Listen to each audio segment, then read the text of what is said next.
Shalom saudara-saudara yang terkasih dalam Tuhan. Jumpa lagi. Senang bertemu dengan Bapak dan Ibu yang mengasihi Kristus Yesus Tuhan kita. Hari ini kita sampai di Kisah Rasul pasal 8 ayat 26 sampai 40 tentang Sida-Sida dan Filipus. Sebelum kita mulai renungan hari ini, mari kita berdoa, pemohon agar Tuhan menolong kita membaca lalu mengerti ayat-ayat ini, sehingga kebenaran yang kita baca mengubah hidup kita. Mari kita berdoa. Bapa di surga, Bapa yang baik, Bapa yang kami kenal di dalam nama Yesus Kristus, Tuhan kami, Allah dan Juru Selamat. Terima kasih sudah mengasihi dan mencintai kami, Tuhan. Terima kasih telah menerima kami apa adanya.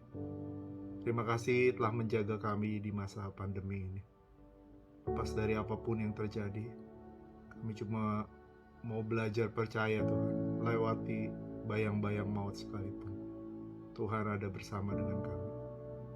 Roh Kudus, tolong kami ketika hari ini kami mau merenungkan sama-sama di Kisah Rasul pasal 8 ayat 26 sampai 40 ini. Biar Roh-Mu menolong kami. Bukan sekedar mata jasmani kami melihat dalam membaca dan pikiran kami mengerti, tapi kami berdoa biar roh kami mengerti apa maksud firman-firman ini. Terima kasih Bapa, Roh Kudus pimpin kami. Dalam nama Yesus kami berdoa. Amin. Amin. Bapak yuk mari kita buka Alkitab kita seperti yang tadi saya katakan di prolog, Kisah Rasul 8 ayat 26 sampai 40. Di bawah perikop judul Sida-Sida dari Tanah Ethiopia. Kemudian berkatalah seorang malaikat Tuhan kepada Filipus, katanya, "Bangunlah dan berangkatlah di sebelah selatan menuju jalan yang turun dari Yerusalem ke Gaza. Jalan itu jalan yang sunyi." Saya mau kita memperhatikan di sini ada 3 tokoh utama yang jelas ditulis di ayat-ayat ini. Yang pertama adalah Filipus. Lalu yang kedua di ayat 26, malaikat Tuhan. Maka berkatalah malaikat Tuhan kepada Filipus, katanya, "Bangunlah dan berangkatlah dari jalan yang turun dari Yerusalem ke Gaza." Terus ayat 27, lalu berangkatlah Filipus, adalah seorang Ethiopia, seorang sida-sida pembesar dan kepala perbendaharaan Sri Kandake, ratu negeri Ethiopia yang pergi ke Yerusalem untuk beribadah. Nah, di sini muncul tokoh yang ketiga. Tokoh yang ketiga siapa? Tokoh yang ketiga adalah fokus dari cerita ini, yaitu orang yang akan diselamatkan. Yaitu siapa? Sida-sida, pembesar dan kepala perbendaharaan Sri Kandake, ratu negeri Ethiopia. Jadi yang ketiga adalah Sida-Sida. Sekarang orang itu sedang dalam perjalanan pulang dan duduk dalam keretanya sambil membaca kitab Nabi Yesaya.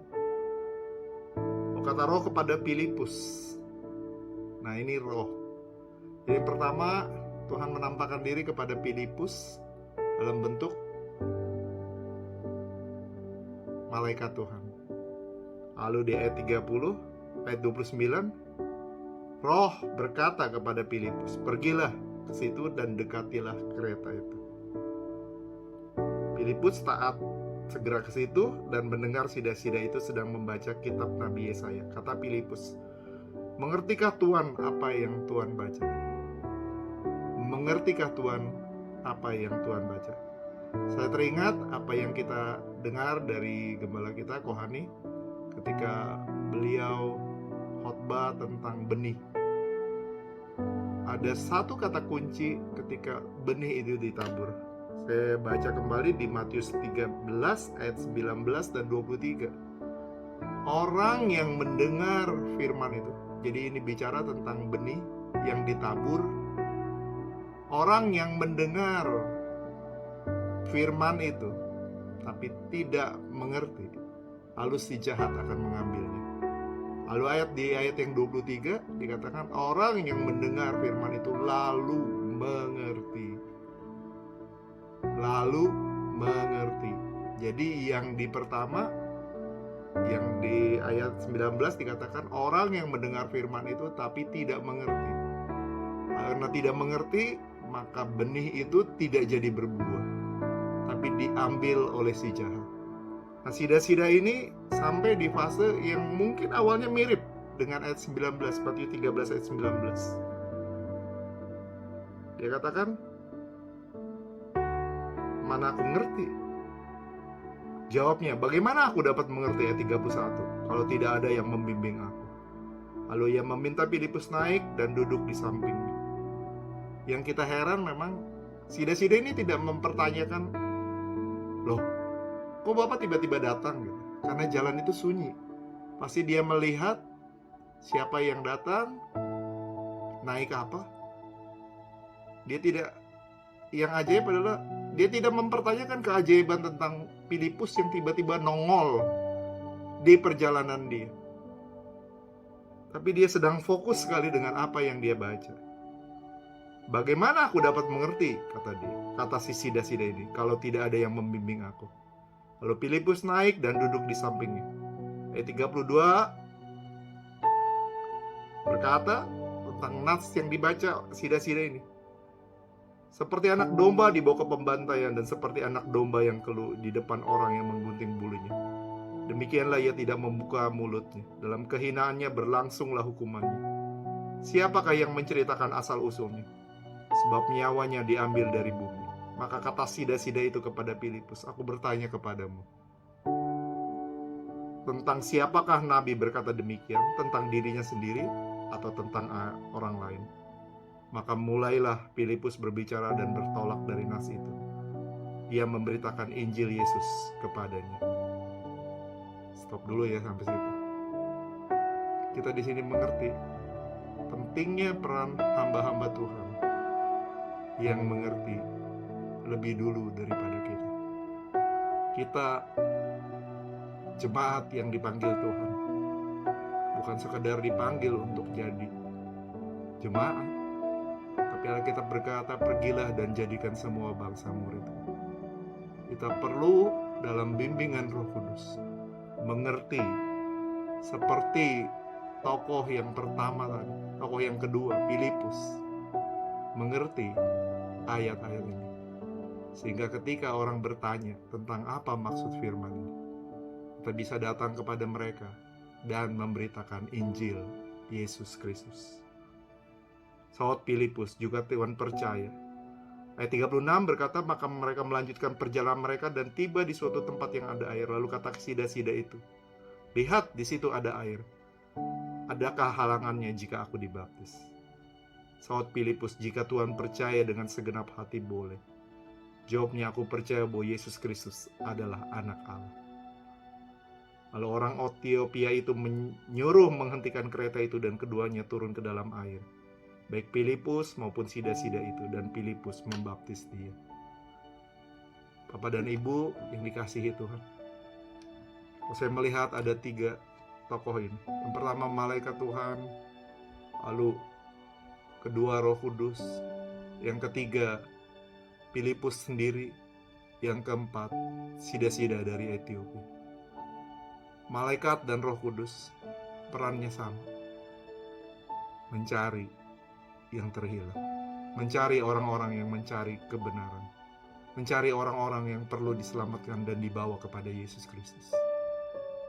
Demi mereka tidak punya privilege seperti kita memberitakan Injil Yesus Kristus secara langsung. Karena itu di ayat ini diterangkan, malaikat meminta Filipus datang dan menemui sida-sida dari Ethiopia ini. Roh Kudus pun tidak langsung berbicara kepada sida-sida itu, karena sida-sida ini belum mengerti tentang Injil, tentang kebenaran.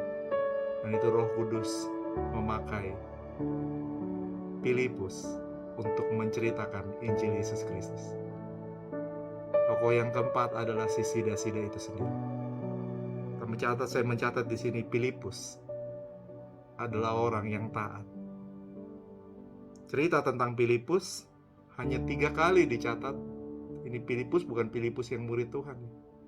Filipus yang dipilih sebagai tua-tua ketika jemaat mengeluh kepada rasul-rasul tentang pelayanan yang diabaikan. Salah satu yang dipilih adalah Filipus di Kisah Rasul pasal 6. Kisah Rasul pasal 8 ini mencatat banyak cerita tentang Filipus, lalu seolah-olah hilang. Lalu kisah tentang Filipus baru muncul lagi di Kisah Rasul pasal 21. Tentang Filipus dan 4 anak gadisnya. Gak banyak yang cerita tentang Filipus. Tapi saya percaya kalau nanti satu kali kita ketemu bersama Filipus, Bapak Filipus di kekekalan, kita akan melihat dan surga mencatat. Mungkin hari ini ketika kita cerita tentang Injil, gak banyak yang tahu, gak banyak yang tahu kelelahan dan keletihan kita. Tapi percayalah hari ini, sama seperti Filipus, Alkitab mencatat setiap jerih lelahmu dalam Tuhan tidak pernah sia-sia. Yang keempat adalah sida-sida. Apa yang dilakukan sida-sida ini? Dia membaca, dia mencari kebenaran. Lalu Roh Kudus akan menerangkan. Kau perlu, dia gak bisa bicara kepada kita langsung. Dia akan pakai orang-orang untuk bicara. Jadi hari ini, ketika ada hamba Tuhan, ketika ada orang lain yang menerangkan tentang firman Tuhan, jangan keraskan hatimu. Mari kita berhati lunak, berhati terbuka seperti sida-sida itu. Kau punya Roh Kudus, kita punya Roh Kudus, saya punya Roh Kudus. Dan saya perlu terbuka kepada Tuhan. Mari kita ambil sikap ini bersama-sama. Sikap yang terbuka pada kebenaran yang Tuhan mau ajarkan kepada kita. Jadi malaikat dan Roh Kudus yang mencari orang-orang terhilang. Ada Filipus sebagai hamba Tuhan, sebagai hamba yang taat kepada Tuhan. Dan yang ketiga, ada sida-sida yang terbuka terhadap kebenaran. Sehingga akhirnya dia memberi diri, diselamatkan oleh Injil Yesus Kristus. Amin. Apa keputusan Bapak dan Ibu hari ini ketika dengar firman? Apakah kita mau seperti Filipus yang bersedia dipakai oleh Tuhan untuk menyelamatkan yang hilang? Atau yang kedua, ketika satu kali Injil kebenaran yang lain, bukan yang lain ya, Injil kebenaran itu membuka pikiran dan pengertian kita. Kita mau terbuka kepada Roh Kudus, kepada Tuhan Yesus Kristus.